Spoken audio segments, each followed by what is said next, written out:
What do you do in this kind of times that we're in? Because it's very different at the moment. And I imagine this morning, Monday morning, a lot of people probably woke up about 9 o'clock, 10:30, pressed the snooze button and carried on sleeping.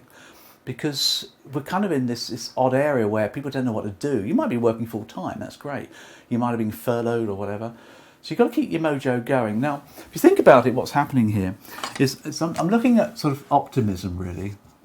I want you to feel a little bit optimistic about what's going on. Back in January time, unless of course you're in China, it was pretty much normal. There was a good market ahead of us. Mortgage market was looking good. Financial services market was looking good. Everybody was quite confident and buoyant. And then suddenly, of course, along comes this crisis, this virus, and call it a crisis because that's what it is. And that's changed everything. Of course, it hasn't. Many people, oh my God, what's going on? It's pretty awful out there. It's pretty terrible. It's even more difficult to even describe what's happening. So, because people will react in different ways. Some people will panic. Some people will hide. Some people will just hope the world goes away. My partner woke up on Saturday morning. She said, I was hoping it was all going to be a dream and it was all gone. She said when she woke up. And a lot of people thinking that way. So you can do all sorts of different viewpoints. Because what will happen, though, is that we will go through another period shortly called acceptance. Or people suddenly realise that this is where it's going to be, for quite a while. 6 months of social distancing or more. It's going to be there for a long period of time. And at some point, of course, we will have the recovery. We will have the recovery. Let's put that in there for you as a image. So you can see we will get to recovery. When that is, we don't know. It's probably towards the end of Q3 and into the autumn possibly. We don't know. But there is going to be a period of time. So you decide what you're going to do. As a mortgage advisor, you've got to make some decisions. Are you going to panic? Are you going to hide? Are you going to scream, moan, complain?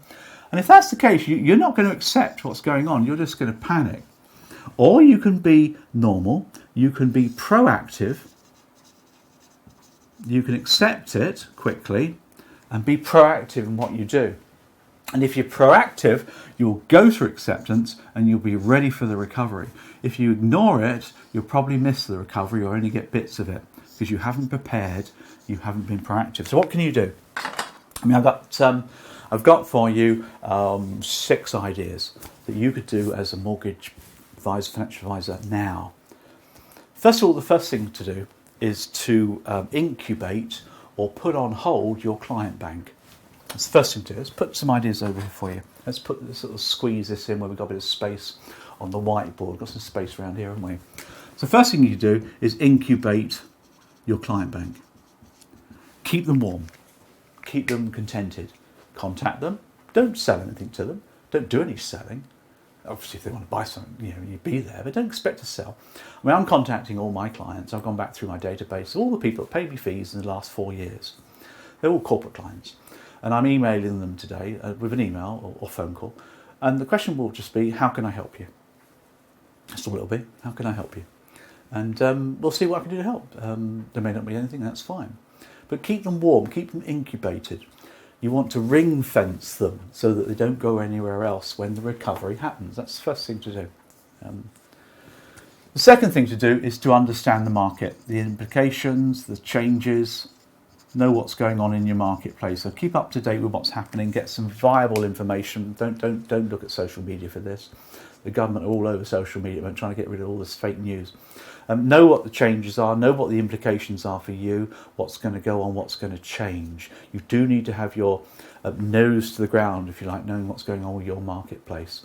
Now, I'm in the financial services market. I'm also in the training market, the education market, and there's some massive changes going on there as well, particularly with the virtual stuff that's happening. The next thing to do, number 3, is get your CPD up to speed. You've got time, start using it to learn things. Start to develop your skills, develop your knowledge. Yeah, you can do some more exams if you want to, that's totally fine. You can look at the new business model you're going to be adopting, for example. You might want to look at the virtual business model. We'll talk about that later on.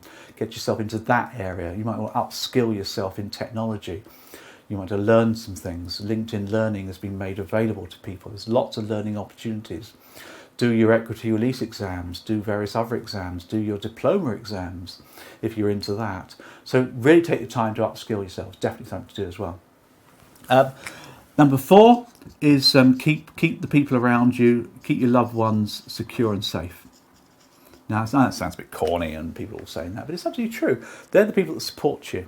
They're the people that are there for you when you need them. So make sure your family is safe, secure, happy. Keep in contact with people via video. We do weekly quiz nights on this system with our family. My dad in France, sister-in-law, all sorts of people, kids. And it's important to do that as well. And that's important. Number 5 is master the art of working from home or in some kind of sort of distant place, virtual place. It helps with CPD, of course, but here you want to master the art of working from home. So, Google how to work from home. I mean, I could tell you how to do it, but I'm not going to, because you can Google it. Master the art of working from home. It's not easy. It's definitely not easy. I've been doing it for 20 years now, but it's something you can do. But you'll need to be doing more of it. How to work in an isolated environment, because moving forward that may well happen more and more. So master the art of doing that as well. And the last one, number 6, is innovate and experiment. Take a look at some new ways of working. Experiment using this kit as well, this video kit with clients. Talk to clients about signing documents using DocuSign. Innovate, experiment, try new things. And these 6 recommendations will make you proactive. You've got to be proactive. You've got to be able to work through this. You'll get yourself into acceptance, and then you'll be able to benefit from the main recovery when it comes about, and it's not that far away. So there's some ideas for you to help keep your motivation going. Keep your optimism going.